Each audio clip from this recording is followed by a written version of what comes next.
Dios tiene hijos dentro de las filas de los pobres y Dios tiene hijos dentro de las filas de los ricos. Realmente el estado de pobreza en la palabra, el estado de escasez económica en la palabra, en la Biblia, no es un estado de maldición, quiero decir y quiero indicar. No es un estado en el que podemos considerarnos castigados por Dios.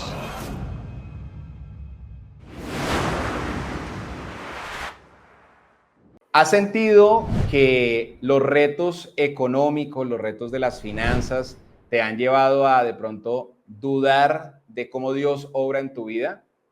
Pero a la vez hay una curiosidad en ti, algo que internamente te dice, oye, me gustaría aprender cómo Dios me puede enseñar a ministrar mis finanzas, a tener una mejor relación con el dinero, a salir de pronto de esa esclavitud de la escasez económica. Pues hoy tengo un súper invitado que quiero compartirles, que me siento muy contento, pues el primer libro de finanzas mezclando a la Biblia o combinando estos dos temas que yo leí fue precisamente el libro de Héctor Salcedo. El libro de él se llama Finanzas Bíblicas. Él hoy en día es pastor en República Dominicana, pero antes de ser pastor fue y su base profesional es economista. Se dedicó en el ambiente profesional, teniendo su empresa en temas de consultoría y bueno, Dios lo fue llamando, ya nos irá contando pues mucho más de su historia y hoy en día se dedica pues principalmente y fundamentalmente al reino de Dios y a enseñar cómo la Biblia nos puede enseñar acerca de las finanzas. Así que, mi estimado Héctor, bienvenido a este episodio y me gustaría pues iniciar esta conversación con hacerte una pregunta y es, esa persona que de pronto está resignada a vivir en pobreza, con deudas, con retos financieros y que en esa angustia culpa a Dios por pues sus temas económicos, ¿qué fundamentos podríamos empezar a enseñarle a esta persona a través de la palabra? Así que pues bienvenido. Muchas gracias, Juan, por la invitación a tu espacio y al espacio de tu audiencia.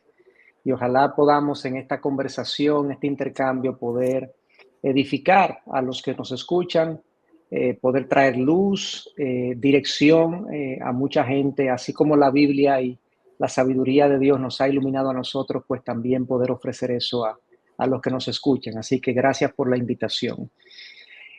Pues así, esa pregunta tuya, la primera, ¿verdad? Bien general, bien abierta.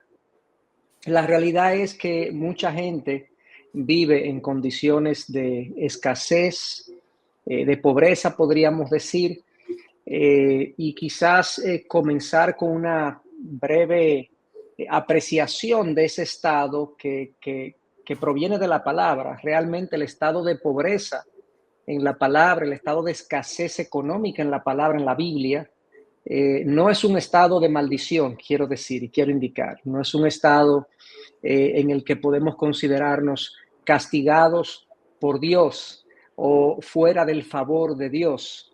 De hecho, la pobreza y la escasez muchas veces, así como otras aflicciones de la vida, es usada por Dios en nuestras vidas como una forma de Él hacernos o forjarnos a la imagen de Cristo. El objetivo de Dios a nivel general con todos sus hijos, podemos hablar de cosas específicas, pero a nivel general, más que llevarnos a un nivel socioeconómico determinado, es formar en nosotros el carácter de Cristo. Y muchas veces eso implicará pasar por momentos aflictivos, ya sean de salud, ya sea de escasez económica o de estrechez económica, etcétera. Entonces, lo primero que quería decir es eso. Dicho eso, lo cierto es que en muchas ocasiones también se da que nuestro estado de escasez y de estrechez se debe a que no hemos sido fieles o no hemos sido buenos administradores de los recursos que Dios ha puesto en nuestras manos. Ciertamente, a veces no hemos sido lo suficientemente prudentes, no hemos sido lo suficientemente comedidos no hemos aceptado tampoco el nivel socioeconómico en el que nos encontramos y comenzamos a tomar malas decisiones económicas y esas malas decisiones nos conducen a situaciones de escasez. Entonces, en algún momento en el libro que tú mencionas, que publiqué hace unos años, yo indico que en mi experiencia como economista, consultor y consejero cristiano ahora que soy, yo me he dado cuenta que en la mayoría de los casos, los déficits financieros recurrentes de las personas tienen que ver más con un problema del corazón a que no tienen el suficiente conocimiento del manejo financiero. No sé si me doy a entender. O sea, no son técnicas las que a nosotros nos faltan muchas veces para mejorar nuestras finanzas, sino que lo que nos falta para mejorar nuestras finanzas muchas veces es más disciplina con nuestros deseos, con nuestros apetitos internos, con la forma como nosotros concebimos el mundo y cómo concebimos las riquezas. Entonces, ciertamente, cuando yo tengo una situación de escasez o de pobreza, primero, no piense que estoy bajo la disciplina necesariamente de Dios o bajo el juicio y el castigo de Dios. No necesariamente es así. Muchas veces Dios hace uso de estas cosas para trabajar en nosotros. Pero sí tengo que ver si hay algo que yo pueda hacer para mejorar mi manejo y adecuar mi manejo económico a la situación socioeconómica en la que yo me encuentro y poder, digamos, eliminar aquellas malas decisiones que quizás me condujeron a esa situación. Entonces, eso es una respuesta bastante abierta a una pregunta bastante abierta que tú me hiciste. Súper. Ahí, y mira que en este tema de dejarnos guiar por los deseos, por los impulsos, de no ser buenos administradores, bueno, hay un dolor, un reto que muchas personas hemos vivido o vivimos y es la deuda. De hecho, hace un par de días hay alguien que Dios ha puesto mucho como en mis oraciones, que es la persona que pasea los perritos nuestros de la casa. Porque bueno, él cada día, y si está viendo este episodio, un saludo, se lo voy a enviar con mucho cariño. Él cada día llega con una historia nueva de, digamos, tragedia económica. Sí, yo pienso que ya está tan acostumbrado a contarse esa historia que él, no sé, yo siento que cada día busca como inconscientemente esa historia. Y en una de esas conversaciones me decía esta semana, don Juan, es que todo el mundo tiene deudas. ¿Sí? Y él, digamos, como que está muy anclado el tener deuda es lo normal. No hay personas sin deudas.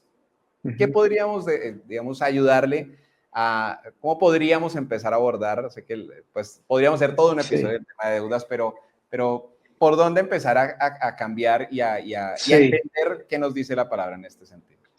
Bueno, ciertamente hoy en día la mayoría de las personas tienen deuda. De hecho, la manera de entender la deuda para la mayoría de la gente en la cultura en la que vivimos es que la deuda es una especie de oportunidad. De hecho, hay algunas, yo digo, no sé si se entiende este término, pero algunos eufemismos, o sea, es una palabra bonita para referirse a algo que no es tan bonito. O sea, hay algunos eufemismos que se usan para la deuda que es como una facilidad financiera. La expansión del crédito, la democratización del capital, son palabras bonitas para expresar una condición que la Biblia le llama esclavitud. O sea, es una perspectiva totalmente diferente. La palabra de Dios dice que el deudor es esclavo del acreedor. Y uno dice, bueno, pero yo cuando le debo a un banco o le debo a otra institución financiera, yo no soy esclavo de esa entidad. Bueno, no soy esclavo como categoría social, pero si yo me comprometí con una entidad financiera a pagarle, supongo, $100 mensuales por 10 años por una deuda que tomé, o por 5 años, hasta que yo no cumpla ese compromiso, yo estoy hasta cierto punto esclavizado a ese compromiso, a esa entidad, porque yo no puedo disponer de esos $100 para otra cosa. Si yo decido usar esos $100 y ahorrarlo para yo irme de vacaciones en 2 años, el banco me va a poner una demanda legal porque yo no le estoy pagando los $100 que me comprometías. Entonces, hay un tipo de esclavitud a la que yo me someto cuando yo me endeudo. ¿Quiere decir eso que la Biblia está opuesta a todo tipo de deuda? Yo creo que no. La Biblia no prohíbe en ningún pasaje de manera explícita la deuda. Ahora, cuando nosotros vemos todo lo que se dice en la Biblia acerca de la deuda, lo cierto es que debemos verla con cierta precaución, debemos ser muy cuidadosos al tomarla, al usarla, y debemos cuidadosos y sabios al usarla y a tomarla, porque hay algunos usos útiles de la deuda, pero si nos dejamos llevar por lo que la cultura de hoy en día nos vende y nos seduce con este tema de la deuda, pues podemos caer en una muy mala situación financiera. Entonces, en mi experiencia, yo he podido ver que la mayor parte de la deuda que la gente enfrenta se debe más que a necesidades legítimas, es a indisciplinas personales. La primera de esas, o las disciplinas personales están gobernadas por las siguientes cosas. En primer lugar, deseos personales. O sea, hay gente que tiene deseos de tener un vehículo superior al que su capacidad financiera le permite. Hay gente que quiere vacacionar en lugares y de formas que son superiores a lo que su capacidad financiera le permite. Hay gente que quiere vivir en lugares, en apartamentos o en viviendas que son superiores a lo que su capacidad financiera les permite. Entonces, los deseos, esos deseos nos llevan muchas veces a endeudarnos. ¿Y por qué yo quiero vivir en una vivienda o vacacionar en un lugar que está por encima de mis posibilidades económicas? Bueno, porque mucha gente entiende que si tiene y logra eso, se va a sentir pleno, se va a sentir lleno, se va a sentir satisfecho. Y Cristo dijo claramente en Lucas 12:15 que nos cuidemos de toda clase de avaricia. La avaricia es el deseo de tener más, porque aun cuando el hombre tenga abundancia, su vida no consiste en sus bienes. Entonces, en realidad, lo que la gente piensa es que la felicidad en este mundo se logra y se obtiene, la felicidad o la satisfacción o la plenitud, como le querramos llamar, se obtiene acumulando cosas. Entonces, eso produce en nosotros un deseo de tener cosas que nos lleva a un gasto desmedido e incluso a endeudarnos para lograr esas cosas que nosotros pensamos que nos van a llenar.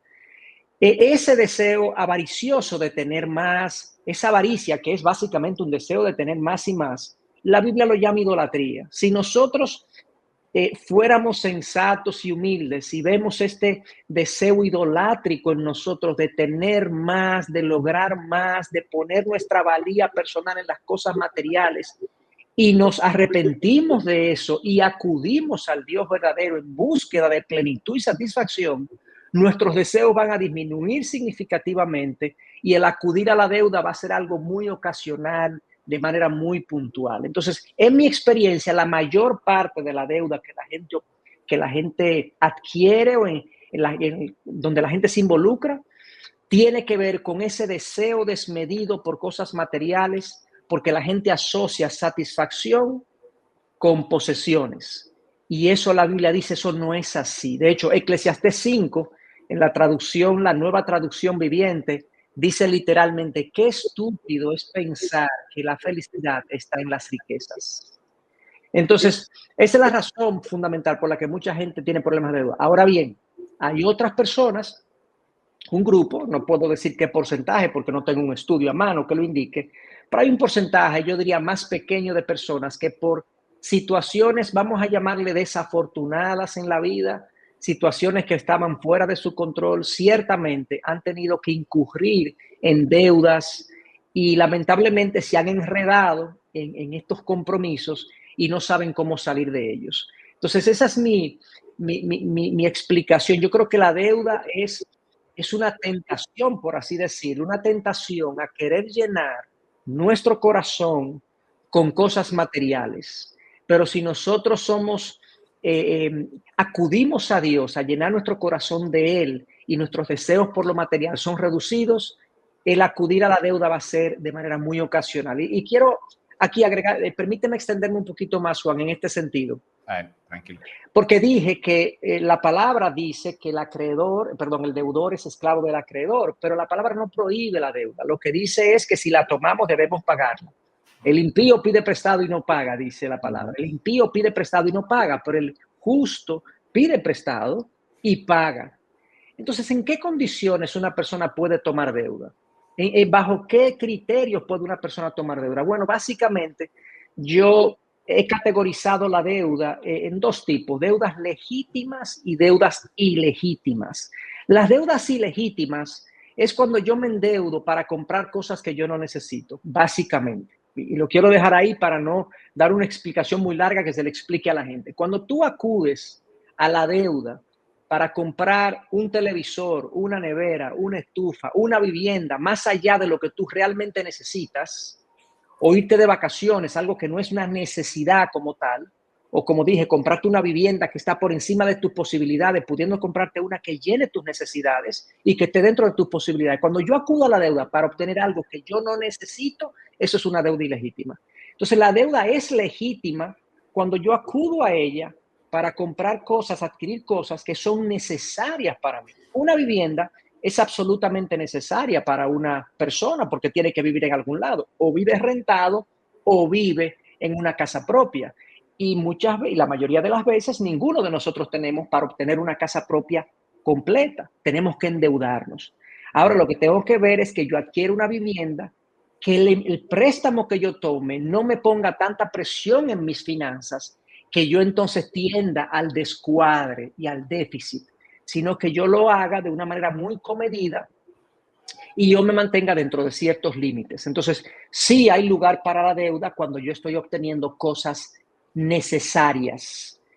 Por ejemplo, se me enfermó un hijo y hay que pagar una operación y no tengo a quién acudir. Bueno, eso es algo absolutamente necesario. Si tengo un crédito disponible, pues yo me voy a endeudar para poder operar un hijo, pero eso es algo que es absolutamente necesario. Entonces la gente tiene deudas por cosas que no son necesarias y entonces cuando viene a ver ya está muy enredado en tantos compromisos y a veces no sabe ni cómo salir de ahí, lamentablemente. Tú mencionas en tu libro y de hecho recuerdo mucho esta palabra que en un punto dices como, oiga, hasta aquí pareciera que tener dinero es malo, ¿sí? O que ser rico es malo. Uh-huh. ¿Es malo ser rico? No, no lo es. O sea, Dios no está en contra de ningún estatus social. Dios tiene hijos dentro de las filas de los pobres y Dios tiene hijos dentro de las filas de los ricos. O sea, la espiritualidad de alguien no está determinada por su nivel socioeconómico. Puede haber un rico con un corazón sometido a Dios y con un corazón que no está gobernado por las riquezas. Y puede haber un pobre cuyo corazón está totalmente rendido ante las riquezas. El estatus socioeconómico de alguien no determina su espiritualidad en lo absoluto. Y en la palabra en ningún momento, en ningún lugar se condena el estatus de una persona. Lo que se condena y se reprende es cuando esa persona se deja capturar por las riquezas y deja que su corazón sea capturado por las riquezas y que sus afectos y que su devoción esté capturado por las riquezas. Alguien dijo, no es una cita mía, pero de hecho ni siquiera sé quién lo dijo, que trata de que tú uses las riquezas y tú poseas riquezas y no que las riquezas te posean a ti. De hecho, esa es la razón por la que Cristo dice que es más difícil para un rico entrar en el reino de los cielos que para un camello entrar por el ojo de una aguja. Jesús no está diciendo que los ricos no van a entrar al reino de los cielos. Lo que Jesús está diciendo es que usualmente la riqueza tiene una poderosa seducción, un poder seductor sobre nosotros que de no cuidarnos nos pueden desviar. Entonces, no es pecado, no es malo ser rico, el estatus socioeconómico no es condenable en la Biblia de ninguna manera, en ninguna ocasión. Lo que sí es condenable es cuando esas posesiones materiales capturan nuestros afectos y nos desvían de la devoción al Dios verdadero que debemos tener y nos hacen entonces esa idolatría por lo material, nos convierte en personas arrogantes, orgullosas y autosuficientes. Ahora bien, quiero enfatizar que este problema de arrogancia y orgullo y autosuficiencia puede surgir en el corazón de un pobre. O sea, tenemos que cuidarnos de eso. O sea, la actitud de que lo que yo tengo me da valía puede estar presente en el rico y en el pobre. Entonces, respondiendo a tu pregunta, no, no es pecado ni malo ser rico como tal. Ahora, cuando el rico se deja capturar por las riquezas que tiene, pues ahí entonces es que está el pecado, como bien lo dice Pablo en segunda de Timoteo, que nos cuidemos del amor al dinero. Tremendo. Hay una frustración que yo he visto también en personas que empiezan a aprender en temas de finanzas y quieren organizarse, y entonces hay una palabra que pues empezamos a escuchar mucho, que es la palabra inversión. Y vamos a asumir que una persona tiene unos ahorros pequeños, $200, $500, $1000. Y pues viene el, bueno, ¿en qué puedo invertir? Y cuando empieza a evaluar las opciones de inversión, y nos pasa porque pues es a lo que nos dedicamos, y pues una inversión conservadora, prudente, está generando alrededor, por poner un número redondo, de un 10% anual. Y cuando esa persona pues como que aterriza eso a, tengo $500 ahorrados y después de un año solo me va a ganar $50, como que viene una gran frustración y como que como una desmotivación también, y Sí, como que se siente que no se puede salir de sí. ese círculo. Sí, ocurre lo que tú dices, la desmotivación, pero viene también, ocurre en la impaciencia por lograr más. Entonces comienzan una búsqueda de alternativas de inversión mucho más arriesgadas, que entonces lo colocan en una posición muy, muy comprometedora, porque muchas veces ponen sus recursos en manos de gente que terminan estafándolos y terminan vendiéndole esquemas que no son sostenibles en el tiempo. Realmente esa frustración que la gente experimenta al invertir y tener poco rendimiento, yo diría que el nivel de frustración está directamente relacionado a su nivel de avaricia. Mientras más avaricioso yo soy, más frustración experimento cuando no tengo un buen rendimiento de mis inversiones, y más impaciencia experimento y más riesgo estoy dispuesto a asumir a colocar mis recursos en manos de gente irresponsable, incompetente, o que sencillamente son estafadores. Entonces, sí, ciertamente toda esa frustración que tú dices, la gente invierte al 10%, le parece que es poco, se desespera, se impacienta. Todo eso está atizado, digamos, se siente más esa impaciencia, esa frustración, precisamente en este ambiente tan mediático que vivimos. Un ambiente que está invadido por información en las redes sociales, en la televisión, en los medios de comunicación tradicionales y no tradicionales, donde la gente recibe muchísimas informaciones de que hay gente haciendo grandísimos rendimientos, obteniendo unos porcentajes de rentabilidad enormes. O sea, si yo no tuviera toda esa información, que en la mayoría de los casos es una información falsa o desviada o irreal o puntual, que no es en todos los casos que se da así. Entonces la gente quiere reproducir y vivir realidades que no son reproducibles, que no se experimentan de la misma manera. Entonces, lamentablemente yo conozco muchas personas, allá en Colombia debe ocurrir, aquí en República Dominicana ha ocurrido muchísimos casos de personas que son parte entonces de esquemas de inversiones que al final se quedan sin el dinero que tenían y sin el rendimiento al que aspiraban.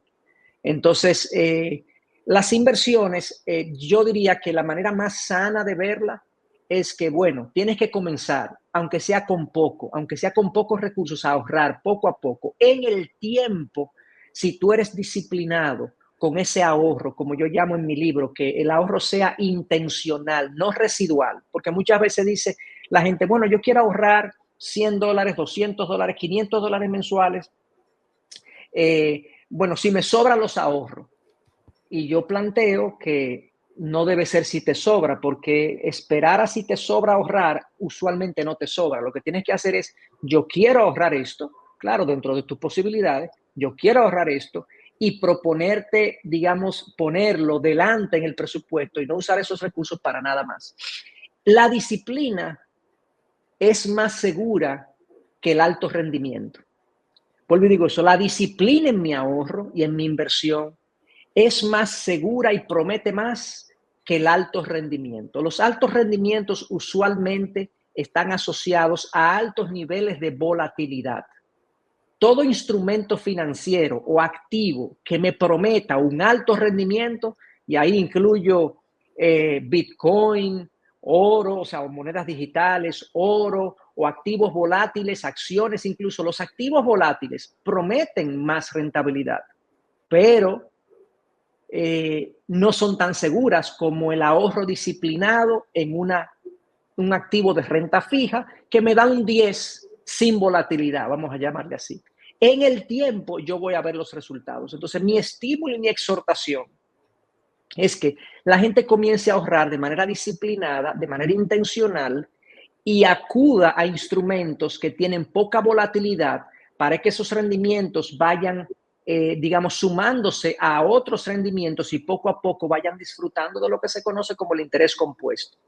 Y que dejemos los activos volátiles para otra etapa de nuestra vida financiera. Cuando ya tengamos cierto patrimonio y podemos decir, bueno, voy a dedicar el 10% de mis inversiones a activos volátiles, pues bien, volátiles me refiero a activos de más alto rendimiento que prometen más, pero también se mueve más su rendimiento.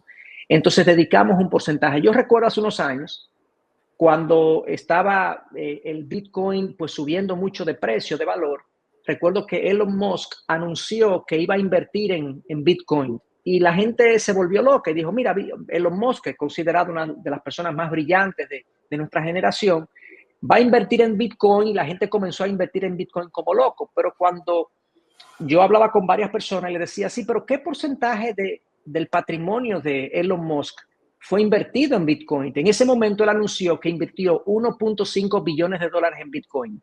Eso representaba en ese momento el 1% de su patrimonio. Él no invirtió el 50% de su patrimonio, él invirtió el 1% de su patrimonio, que hoy en día, de hecho, es mucho menos del 1% lo que él invirtió.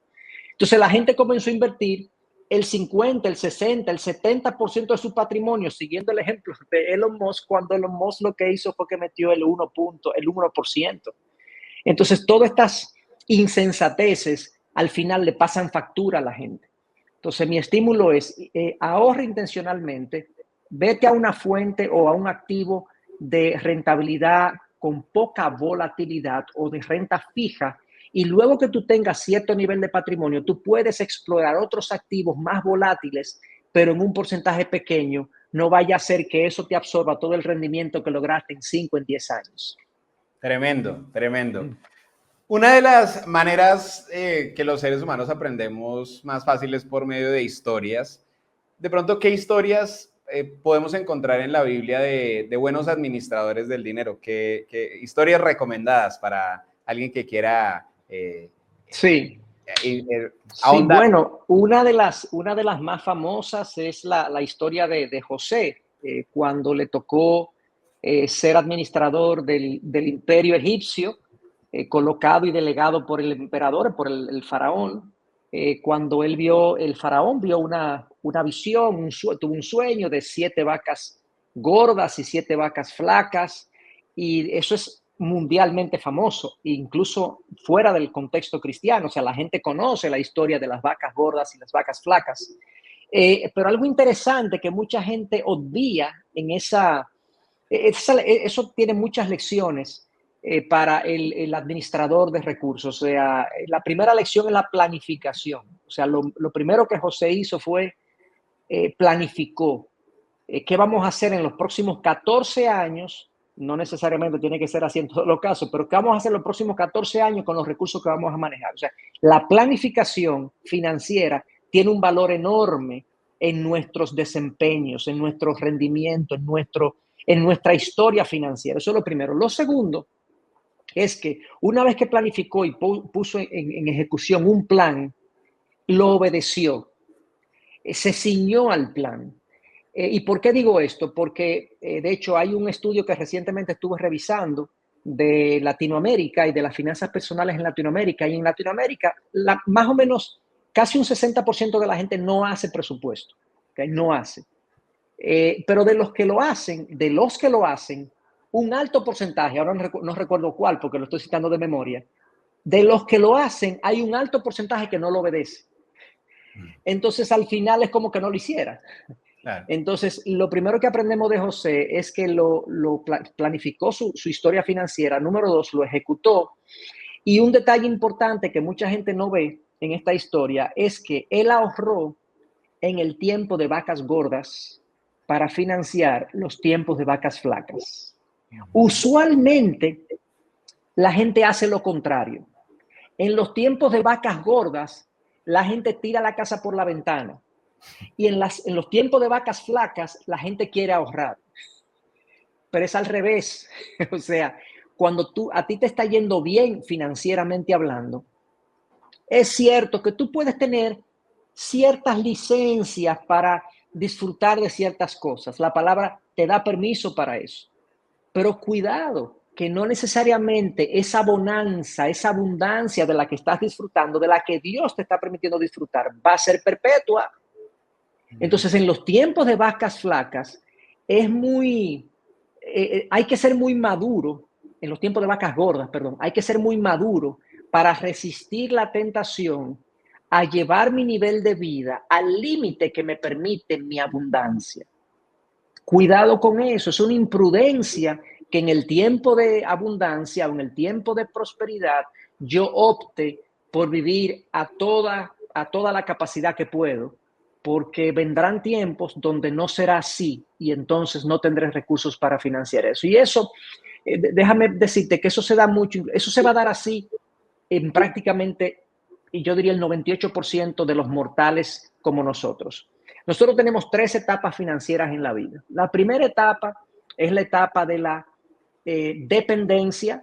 Somos hijos, estamos dentro de un hogar, nuestros padres pagan nuestra comida, nuestro techo, nuestro alimento, o sea, nuestro vestido, incluso nos pagan nuestros estudios. Estamos ahí en una etapa de dependencia, una etapa de formación. Luego se supone que luego que yo salgo de la casa de mis padres, donde yo me formé y donde disfruté de 20, 22, 25 años de dependencia, yo entro en la etapa de la independencia financiera. Es una etapa que va quizás desde los 19, 20, 21 años hasta los 65 años aproximadamente hoy en día. O sea, son más o menos 35, 40 años de independencia. Se supone que en esa etapa de independencia es donde yo produzco por mis propios medios los recursos que necesito para yo sostenerme y los recursos que necesitaré para la tercera etapa, que es la etapa de la sobrevivencia o la supervivencia, que es la etapa donde ya mis capacidades productivas se han reducido después de los 65 años para allá y donde ya yo no produzco lo mismo. Pero mucha gente vive de los 25 a los 55, 60 años, que si le va bien, vive a todas sus anchas y cuando tiene 55, 60 años, no tiene recursos, no tiene un patrimonio y tiene que depender de los hijos otra vez. O sea que hay un retroceso y vuelve a una etapa de dependencia otra vez. Porque en la etapa de la independencia no fue lo suficientemente sensato para prepararse. Entonces, esa etapa productiva donde nosotros tenemos la capacidad de trabajar, de producir, de emprender, se supone que nosotros debemos ser prudentes. Esa es la etapa de las vacas gordas. Entonces, ahorremos, invirtamos, no nos llevemos de todos nuestros impulsos, porque los impulsos son insaciables. Cuestión de que podamos tener cuando venga la etapa de la sobrevivencia, que es la última etapa de la vida. Tremenda clase de planificación ahí. Así es. De patrimonio. O sea, y me pongo en los zapatos de quien nos escucha, ya entendí, no hay que gastar nada, hay que ser tacaño, hay que, mejor dicho, ya encontré la clave. ¿Esa es la vía o hay que pasar? No, yo no lo diría así, pero ciertamente si uno evalúa el tipo de vida financiera que la Biblia me estimula a tener, es de mucho menos gasto que lo que el promedio del individuo normal hoy en día gasta o sea, gasta y usa. porque vivimos en un mundo consumista, materialista, que asocia su plenitud, como ya dije hace un momentito, con el tener, con el acumular. Eh, pero la Biblia no me llama ni a ser tacaño, ni a ser, ni a dar el dinero sin cuidado. O sea, lo que me llama es a una mayordomía, a una administración consistente con mi realidad económica, con mis potencialidades, con el buen uso del dinero. Mira, el dinero tiene muchos usos, ¿verdad? O sea, el dinero Dios, que es el dueño y quien provee los recursos, nosotros somos simples administradores. Entonces, si yo cambio mi mentalidad a que yo no soy dueño de lo que tengo, sino que soy un administrador de lo que tengo, ya eso debería cambiar mi postura en cómo yo gasto el dinero. Porque suponte tú que tú eres dueño de una empresa o yo soy dueño de una empresa y yo coloco un administrador de esa empresa. Yo como dueño voy a querer que ese administrador invierta los recursos de mi empresa en cosas útiles, necesarias, donde yo le pregunte, ¿por qué hiciste eso? Y él tenga una explicación, él tenga un argumento para decirme por qué hizo eso. Entonces, si yo me veo a mí mismo como un administrador, yo voy a decir, bueno, pero yo no tengo permiso para todos mis caprichos tampoco. Aunque Dios en su misericordia y bondad me permite incluso que yo me pueda disfrutar de alguno de mis caprichos, pero yo no puedo manejar mis recursos de manera caprichosa como si yo soy el único dueño y Dios tiene otros propósitos para ese dinero. Entonces Dios tiene el propósito cuando me da recursos de que yo me sostenga. Perfecto, bien. Que yo también abra la mano a aquellos que lo necesitan y que están alrededor de mí. O sea, el cristiano, que es un buen administrador de los recursos de Dios, está atento, abre sus oídos al pobre, abre sus ojos a la necesidad que está cerca de él, atiende. Y no solamente esto tiene que ver con la dádiva que le damos, a la limosna que le damos al pedigüeño, al mendigo que está en la esquina o que viene a la iglesia y que nos pide dinero y le damos una limosna. No se refiere a eso. El cristiano está supuesto a tener una mayor sensibilidad hacia el que poco tiene y por lo tanto él va a incorporar eso en todas sus interacciones económicas. Cuando yo contrato una persona que trabaje para mí en mi empresa, yo no necesariamente tengo que pagarle lo que el mercado dice. Yo puedo pagarle un poco más de lo que el mercado dice y mostrar la generosidad de Dios a través de esa acción.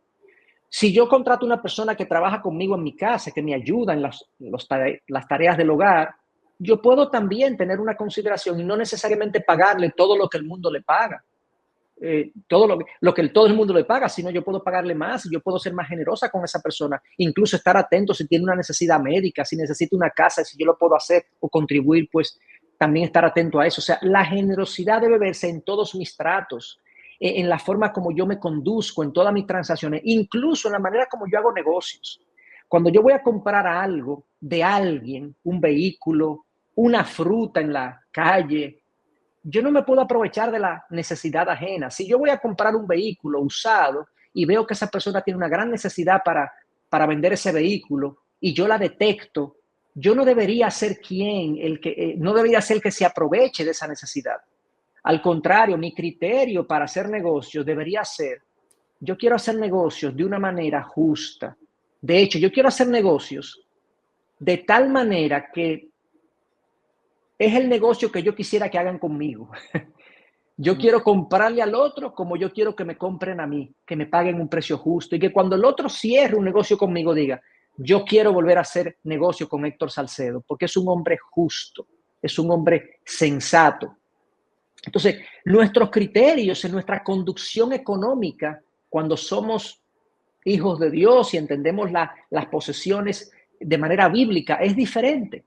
Entonces, yendo a tu pregunta, ¿tenemos que ser tacaños o no tacaños? Esa era la pregunta, ¿verdad? De cómo Sí, vivimos. correcto. No, vivimos dentro de unos márgenes que Dios nos ha dado con el criterio de que estamos adquiriendo aquello que necesitamos, estamos abriendo nuestras manos a aquellos que lo necesitan y estamos también pendientes de la obra de Dios aquí en la tierra.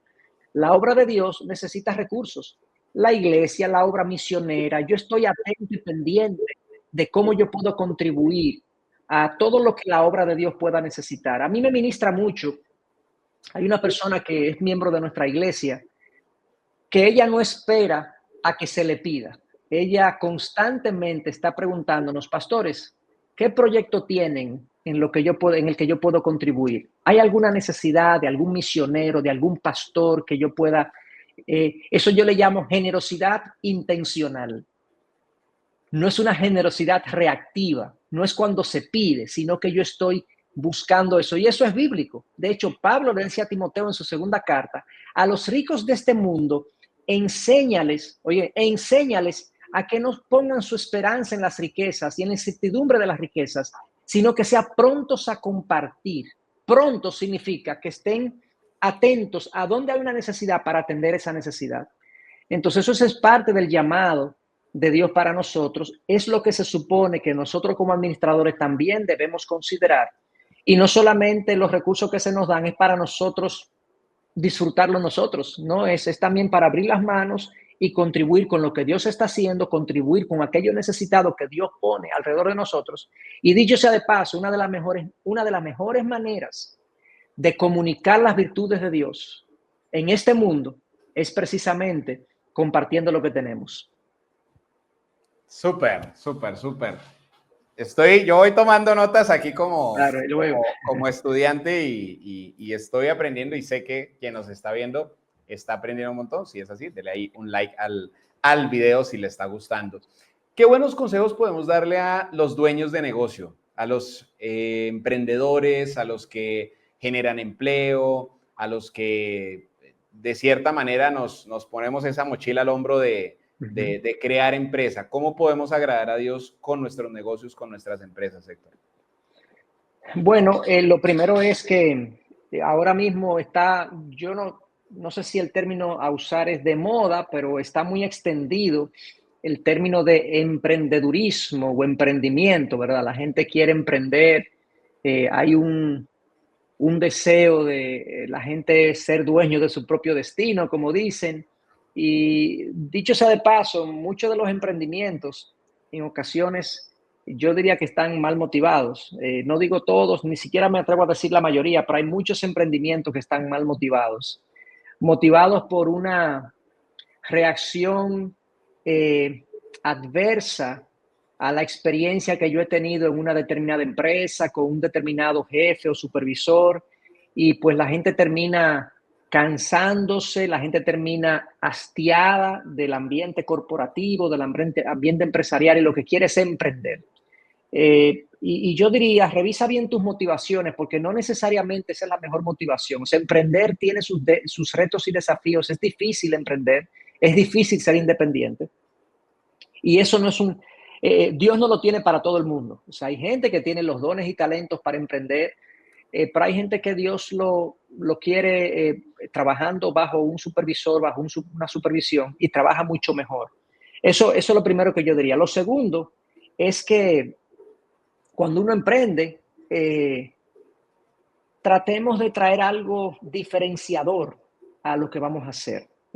No copiemos tanto, no hagamos lo que el otro hace, sino que tratemos de traer valor, de contribuir con satisfacer una necesidad, resolver un problema. Nosotros hemos sido dotados por Dios con una gran capacidad, y el trabajo, de hecho, esto es mi teología del trabajo, es que el trabajo es una bendición de Dios a través de la cual nosotros también bendecimos a otros. El trabajo fue dado a Adán y Eva, a la primera pareja, antes de la caída. El trabajo era parte del paraíso. Hoy en día, de hecho, cuando la gente piensa en el paraíso o piensa en una vida plena, o la gente se toma una foto en la playa, porque la gente piensa que se va a sentir pleno en una playa. No, eso yo lo puedo aguantar por 2 o 3 días, pero no hay nada más frustrante y cansón que un eterno ocio. El ocio no satisface, el ser humano fue creado para ser productivo. Entonces, si vas a emprender, trata de hacerlo de una manera diferenciadora. Ese es mi segundo o tercer consejo, creo. El otro consejo que le daría es: evita la deuda al emprender. Evita la deuda al emprender, porque los emprendimientos, y esto no es una apreciación mía, sino que son estudios lo que lo dicen, antes del 5º año, un 80% de los emprendimientos ya no existen. Eso no quiere decir que no emprendamos, sino que lo hagamos con cuidado. Y muchas veces muchos de los emprendimientos que yo conozco, la gente se endeuda porque está convencido que su idea funciona. Pero en realidad, por definición, un emprendimiento puede ir bien y puede ir mal. Y entonces, si no tienes los recursos para emprender, bueno, busca un socio. Si no hay socio, yo te diría, no te endeudes. Espera ahorrar, espera acumular un capital básico mínimo para tú hacer ese emprendimiento. Y pues hazlo cuando tengas esos recursos, de tal manera que si tu emprendimiento no prospera o no lo hace a la velocidad que tú pensaste, tú no tengas el banco aquí pisándote los talones o, digamos, respirándote en el cuello, poniéndote presión, trayendo ansiedad, trayendo conflictos familiares. Hay muchos conflictos familiares que son introducidos precisamente por un mal emprendimiento. Ese es otro de mis consejos. Otro de mis consejos para los emprendedores es que si te vas a asociar, procura hacerlo con alguien que esté absolutamente alineado contigo. Alineado en muchos aspectos. Alineado en términos de el manejo administrativo. O sea, el cristiano se supone que va a hacer las cosas bien, va a hacer las cosas por la ley, va a cumplir toda la normativa, va a tener ética y principios y valores en la manera como hace negocios. Entonces, tienes que asociarte con alguien que tenga esa misma comprensión. O sea, tienes que estar administrativamente alineado contigo. Tienes que estar también muy claro quién va a gobernar la sociedad. O sea, si tú te asocias con alguien que no es creyente, que ojalá no sea el caso, pero si lo haces bajo la condición de que tú gobiernes la sociedad y que por lo tanto que lo que ahí se hace se corresponda con lo que la palabra de Dios dispone. Entonces, esa alineación con los socios no necesariamente es con todo amigo que tú te puedes asociar. Una sociedad es compleja, cuando hay dinero involucrado es complejo, o sea que tienes que asociarte con alguien que tú sepas que es una persona que sabe resolver los conflictos de una manera adecuada y que tiene el dinero no como un Dios, sino como un recurso, así como lo tenemos nosotros, ¿verdad? Porque cuando te asocias con una persona que idolatra el dinero, cualquier situación económica te va a producir una ruptura de la relación y lamentablemente eso va a terminar muy mal. Entonces ahí arrojé algunos principios que yo diría son importantes para los emprendedores. Antes de hacerlo, pues piénsalo bien, considera todos estos elementos que te dije y nadie te está esperando. O sea, que hazlo cuando tenga los recursos, cuando consigas la persona apropiada y evalúa bien tus intenciones, porque muchas veces queremos emprender simplemente porque queremos más dinero y realmente eso no es una suficiente razón. Querer más dinero es simple avaricia. No, ojalá que tú quieras aportar, que tú quieras colaborar, que tú quieras servir a tu comunidad, a tu país, a tu generación, pero no simplemente tener más dinero. Súper. Estoy aprendiendo un montón y entiendo que muchos de estos fundamentos están en ese libro que ustedes hablan, que es la Biblia, pero de pronto yo no he empezado a leerla o en el pasado cuando lo he intentado hacer me ha parecido complejo. ¿Cómo puedo empezar a deleitarme en la palabra? ¿Cómo, y sobre todo en estos temas financieros, de pronto, alguna recomendación que nos darías, algún libro de la Biblia por donde iniciar? Bueno, la Biblia, hay que aclarar, no es un libro religioso y voy a especificar a qué me refiero, porque mucha gente puede decir, ¿cómo que no es un libro religioso? No es un libro religioso en el sentido de que la Biblia se inspiró y se escribió no para ser vivida dentro de las paredes de la iglesia o de una comunidad cristiana. La Biblia se escribió para el pueblo de Dios, para que viviera la vida, no simplemente para que hiciera sus rituales y viera cómo se canta en la iglesia, en la congregación. No. La Biblia es una manera de ver el mundo. Entonces, en ese sentido, mi interacción con la Biblia, en la medida que yo la leo, la estudio y la medito, es que yo estoy conociendo la manera como Dios piensa acerca de todos los temas que le competen al ser humano, que son pertinentes para el ser humano. O sea, la Biblia literalmente es una manera de ver el mundo, es la manera de Dios ver el mundo. Entonces, en la medida que yo interactúo con la Biblia y leo historias y veo principios y deduzco verdades y saco implicaciones, mi mente va cobrando forma, una forma que comienza a pensar como Dios. Comenzamos a conocer cómo Dios piensa y entonces de ahí derivamos cómo debemos nosotros vivir. Por ejemplo, déjame poner un ejemplo a qué me refiero. Vamos a decir que yo soy invitado a una cena a través de mi esposa y mi esposa recibe la invitación y le dicen, invitamos al señor Salcedo a una cena donde vamos a degustar los más sabrosos vinos que tenemos en nuestra época y además de eso vamos a disfrutar de muchos productos del mar. ¿Ok? Mi esposa inmediatamente va a decir, bueno, él no necesariamente, él puede ir, pero él no le va a gustar porque él no, ni le gusta mucho el vino, ni le gustan mucho los productos de mar. Él es más persona de carne y Coca-Cola, vamos a decirlo así. Ella sabe responder lo que a mí me gusta y lo que no me gusta, lo que me va a agradar, lo que no me va a agradar, porque ella sabe cómo yo pienso. Eso es lo que pasa con la Biblia. Cuando uno se introduce en la Biblia y comienza a leerla, uno comienza a darse cuenta cómo es que Dios piensa. Y mientras más yo conozco de la Biblia, más fácil yo encuentro la voluntad de Dios.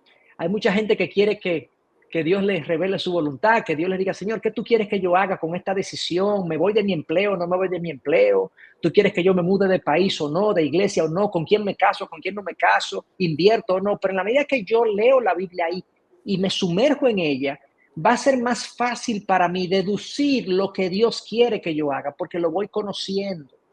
Entonces, mi recomendación es que nos acerquemos a la Biblia no como un libro religioso, un libro que es para ser vivido dentro de las iglesias y la religión cristiana. Sí, los cristianos obviamente hemos abrazado la Biblia como nuestro manual de vida. No nos acerquemos a la Biblia como ese libro religioso, sino como un libro que me da una manera de ver el mundo. Y la mejor manera de leerlo, bueno, hay múltiples maneras de leerlo y de tener interacción con él, pero yo no voy a poner ningún orden específico. Yo sí les voy a recomendar que cuando la leas, trata de leer porciones largas. Tú decides empezar por Génesis, de Génesis, que es el primer libro, y la quieres leer durante un año. Apocalipsis, hay calendarios de lectura que te llevan por toda la Biblia por todo un año. Perfecto, si lo quieres hacer y quieres empezar así, más que cronológicamente en orden de los libros, pues perfecto. O si quieres empezar el Nuevo Testamento, que el primer libro es Mateo, perfecto. Si quieres empezar en el Evangelio de Juan, que es el cuarto de los evangelios en el Nuevo Testamento, que es que nos presenta a Jesús como Dios, pues perfecto. Hay múltiples recomendaciones en el Internet acerca de cómo leer la Biblia. Ahora, lo que sí mi recomendación es que trata de leer porciones grandes, amplias de la Biblia. Si vas a leer, léete 3, 4 capítulos en un día. Porque te da una idea más completa de las ideas de Dios, de los flujos de pensamiento de Dios, de la manera de Dios ver las cosas. Por ejemplo, los profetas menores en el Antiguo Testamento son como 7, 8. Algunos tienen 2, 3, 4, 5 capítulos. Lee 2 profetas o en una semana léete los 4 profetas menores. En el Nuevo Testamento, Efesios tiene 6 capítulos, Filemón tiene un solo capítulo, primera, segunda y tercera de Juan tú te lo lees en un día. Si te lees porciones completas, vas a tener una idea más acabada de lo que Dios piensa. Entonces, eso le va a dar forma a tu mente y va a comenzar a cambiar tu manera de pensar, valga la redundancia. Excelentes consejos, excelente, súper.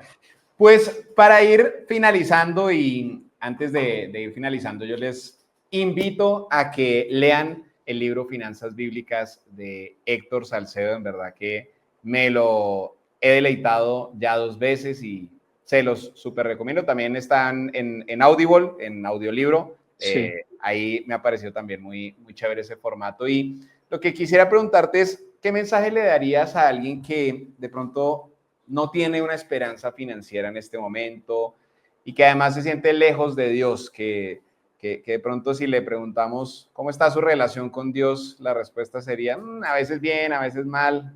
¿Qué consejo le daríamos a esa persona?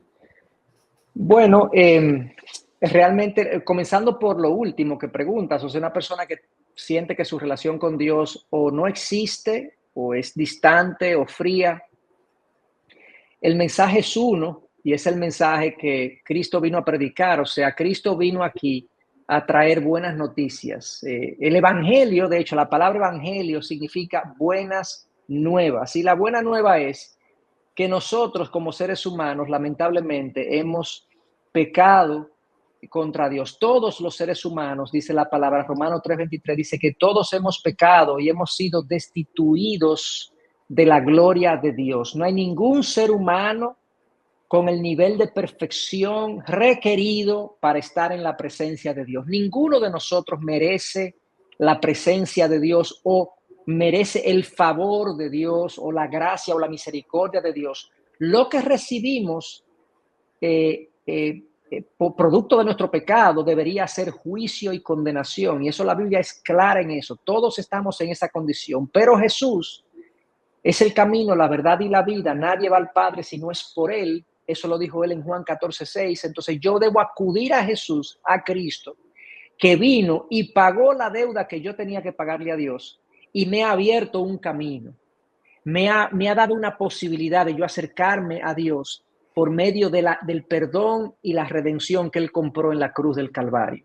Esto es increíble porque mucha gente dice, bueno, pero ¿por qué el cristianismo dice que Cristo es el único camino? Porque es un solo camino para llegar a Dios.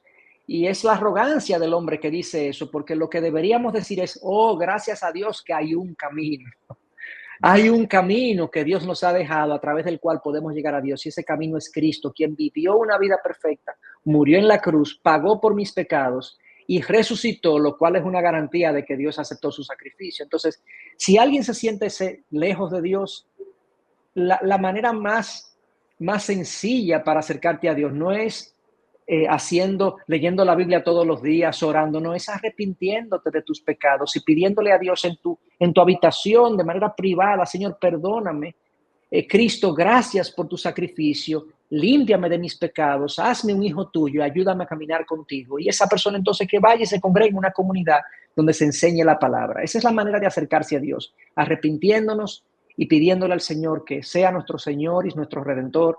Y pues, y eso es, vamos a tener que seguir haciéndolo toda la vida, arrepintiéndonos diariamente. Dicho eso, entonces, Dios va a comenzar un proceso de transformación en ti, de cambio de mente y de cambio de vida, que 5 años, 10 años más adelante, la gente no te va ni a conocer. Va a decir, wow, pero fulano, sutano, era así y ahora está diferente, ahora ha cambiado. Ese proceso gradual, Dios lo llama santificación, es formar en nosotros la imagen de Cristo. Eso es lo que Dios está haciendo en nosotros. Entonces, una vez yo emprendo ese camino, honestamente, lo material va a dejar de ser tan importante. Como tú decías, alguien que no tiene esperanza financiera. Bueno, honestamente, Juan, yo no tengo esperanza en que el dinero me va a llenar, ni que las posesiones me van a satisfacer. No importa lo que yo tenga, no importa lo que yo acumule ni lo que yo logre. Es cierto que el dinero suple necesidades, que da algunos placeres, pero cuidado en pensar que el dinero llena o da plenitud, como dijimos al principio. Eso es un error, eso es una falacia, eso es una mentira pensarlo de esa manera. Y la historia está ahí para demostrarnos que mucha de la gente que más tiene son los que más deprimidos y más decepcionados viven de esta vida.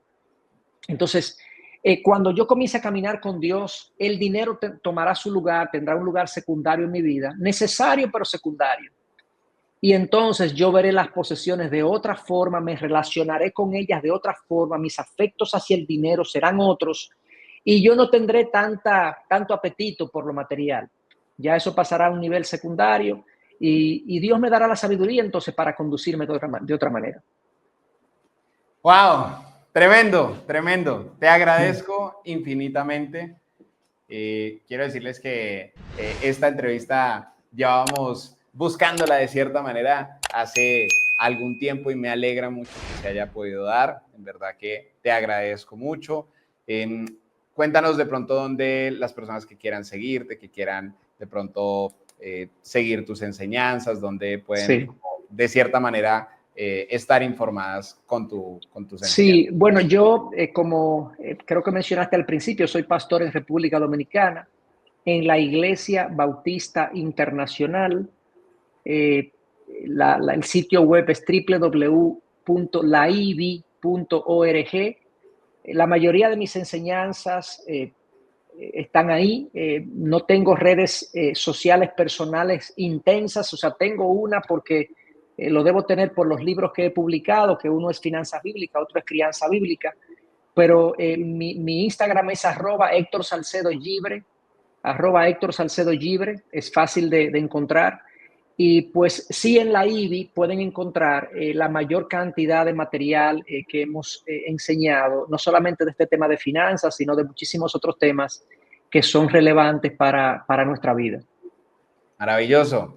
Pues si a usted le gustó este episodio, compártaselo a alguien de su familia, a esa persona que usted sabe que también debe o le conviene o usted desea aportarle en su vida económica, en su relación espiritual. Compártale este episodio y de esa manera pues aportaremos un granito de arena. Estimado Héctor, muchas gracias. Y a usted que estuvo sintonizado, muchos éxitos y que Dios lo bendiga.